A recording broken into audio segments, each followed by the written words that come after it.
please subscribe and don't forget to press the bell icon to get notified whenever we upload a new video. बड़ी खबर इस वक्त श्रीनगर से दे रहे हैं रिफत अब्दुल्ला।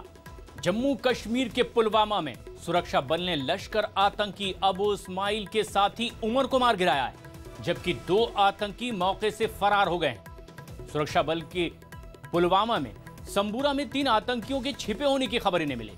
सुरक्षा बल के सर्च ऑपरेशन के दौरान आतंकियों ने फायरिंग की और इसके बाद सुरक्षा बल ने भी जवाबी कार्रवाई की, जिसमें लश्कर आतंकी उमर मारा गया। सुरक्षा बल के मुताबिक भागने वाले दोनों आतंकियों में से एक को गोली लगी है और मारे गए आतंकी उमर के पास AK-47 राइफल भी मिली। रिफत अब्दुल्ला हमारे सहयोगी ऑनलाइन पर मौजूद हैं ज्यादा जानकारी के साथ। रिफत, किस तरह की बरामदगी और किस तरह से इस पूरे ऑपरेशन को अंजाम दिया गया? देखिए, कल शाम जैसा मैंने पहले भी कहा है कि कल शाम जो है एनकाउंटर जो है शुरू हो गया। पहले सर्च ऑपरेशन शुरू किया गया था क्योंकि सिक्योरिटी फोर्स को पता चला था कि इस एरिया में 3 मिलिटेंट छुपे हैं। लश्कर के मिलिटेंट बताए जा रहे थे पहले ही, और अभी उमर जो है पाकिस्तानी मिलिटेंट बताया जा रहा है, वो मारा गया है इस एनकाउंटर में। लेकिन 2 मिलिटेंट भाग निकलने में कामयाब हो गए क्योंकि रात का समय था, रात के अंधेरे का फायदा मिलिटेंटों ने उठाया। लेकिन पुलिस का ये कहना है कि एक मिलिटेंट जो है उसे गोली लगी और वो जख्मी हालत में भाग गया है। तो ऐसे में उसकी तलाश लगातार जारी हो सकता है। कुछ हॉस्पिटल्स में भी नजर रखी जाएगी और कुछ और जगहों पे भी नजर रखी जाएगी कि कहीं इलाज उसका अगर हो सके तो वहां पे छापा डालने की कोशिश की जाएगी ताकि उसको पकड़ा जाए, क्योंकि जब जख्मी मिलिटेंट होता है तो कहीं ना कहीं इलाज करने के लिए जरूर जाएगा। तो इस तरह की नजरें अब सिक्योरिटी फोर्सेस की हैं उस पर, और हो सकता है कि उसे पकड़ा भी जा सके अगर ज्यादा गंभीर रूप से वो घायल हुआ होगा। तो ऐसे में देखना होगा कि पुलिस की क्या कार्रवाई रहेगी। लेकिन पूरे एरिया में जो है, मैं पहले भी बता चुका हूँ कि सर्च ऑपरेशन बहुत ज्यादा बढ़ा दिए गए। हाल ही में तकरीबन 22 जगहों पे सर्च ऑपरेशन किए गए। तो इस तरह से पूरा इंटेंसिफाई किया गया सर्च ऑपरेशंस को पूरे साउथ कश्मीर में। शुक्रिया रिफत आपका इस पूरी जानकारी के लिए। एक ही दिन में 22 तरह के ऑपरेशन किए गए। एक और बड़ी खबर चंडीगढ़ से मोहित मल्होत्रा दे रहे हैं। कांग्रेस उपाध्यक्ष राहुल गांधी ने चंडीगढ़ छेड़छाड़ घटना की निंदा की है। राहुल ने इस मामले पर बीजेपी सरकार से आरोपी के खिलाफ सख्त कार्रवाई की मांग की है। कांग्रेस उपाध्यक्ष ने ट्वीट करके इस पूरी घटना की आलोचना की। राहुल ने ट्वीट कर हरियाणा की खट्टर सरकार पर निशाना साधा। राहुल ने बीजेपी सरकार पर आरोपियों को बचाने का भी आरोप लगाया है।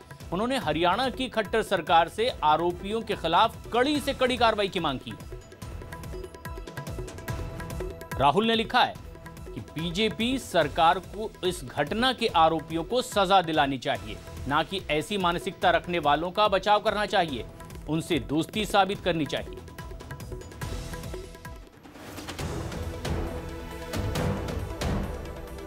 राहुल ने ट्वीट कर बीजेपी पर निशाना साधा है।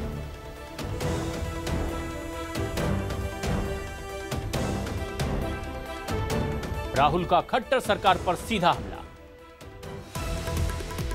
जिस रूट से वर्णिका गुजर रही थी, उस रास्ते पर 9 सीसीटीवी लगे हुए थे, जिनमें से 5 सीसीटीवी काम ही नहीं कर रहे थे। ये एक बड़ी खबर, सुरक्षा के लिहाज से यहां सीसीटीवी कैमरे लगाए गए। ये एक बड़ी खबर, सुरक्षा के लिहाज से यहां सीसीटीवी कैमरे लगाए गए। 9 सीसीटीवी उस पूरे रास्ते पर लगे थे जहां ये पूरी घटना हुई है।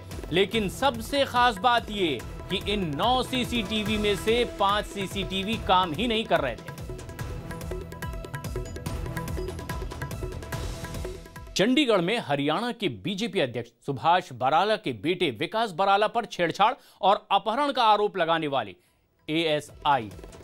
IAS अफसर की बेटी सामने आई है। न्यूज 18 इंडिया से खास बातचीत में वर्णिका ने अपनी पूरी बातचीत सुनाई। वर्णिका ने कहा कि मैं क्यों अपना चेहरा छिपाऊं? चेहरा उन्हें छिपाने की जरूरत है जिन्होंने गलती की है। वर्णिका ने यह भी कहा कि वो इस मामले को अंजाम तक कर लेकर जाएंगी। उन्हें न्याय मिलने की पूरी भी उम्मीद है।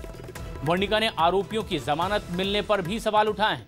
वहीं इस मामले में पुलिस का कहना है कि लड़की ने मजिस्ट्रेट के सामने जो बयान दिया है उससे उसके आरोप साबित नहीं होते। हालांकि पुलिस का यह भी कहना है कि वो इस मामले में एक्सपर्ट से कानूनी सलाह भी ले रही है। चंडीगढ़ की सड़कों पर जो कुछ हुआ वो वर्णिका, मैं नाम ले रहा हूँ, वर्णिका अपनी फेसबुक वॉल पर लिख चुकी हैं। वर्णिका ने आज हमारे सामने आई है। वर्णिका, आपने अपना चेहरा क्यों नहीं ढका, पहले ये बताइए। आप एक संदेश देना चाहती हैं लड़कियों को कि हमने कुछ गलत नहीं किया, जो गलत करते हैं उनके चेहरे ढकने चाहिए, वही छिप कर बैठे हैं?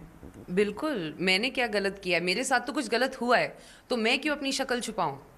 मेरे को तो शर्म आने की बात नहीं है, शर्म तो उन्हें आनी चाहिए जिन्होंने ये काम किया है। तो शक्ल छुपाने से क्या होगा? वैसे ही फेसबुक पे तो मैंने डाल ही दिया, तो सबको पता ही है कि मेरे साथ ये हुआ है।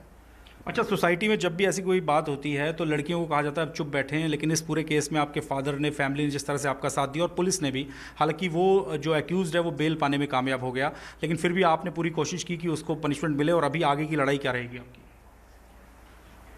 आगे मैं यही करूँगी, मुझे उम्मीद है कि सिस्टम काम करेगा।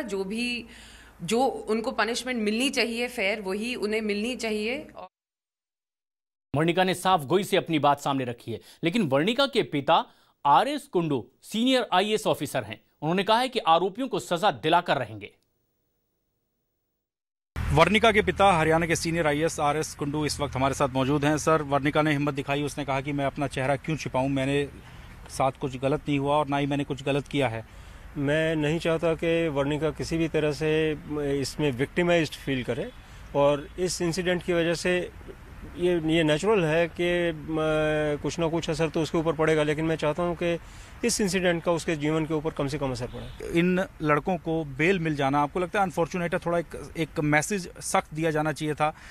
देखिए, मैं इसमें केवल एक ही चीज़ कहना चाहता हूँ कि हिंदुस्तान एक बहुत ही मैच्योर डेमोक्रेसी है।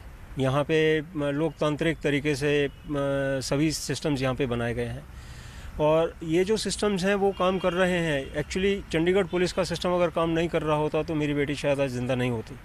ये सिस्टम काम कर रहे हैं। मेरे मन में बिल्कुल भी कोई अविश्वास नहीं है कि ये सिस्टम आगे काम नहीं करेगा। इस सिस्टम को काम करना चाहिए।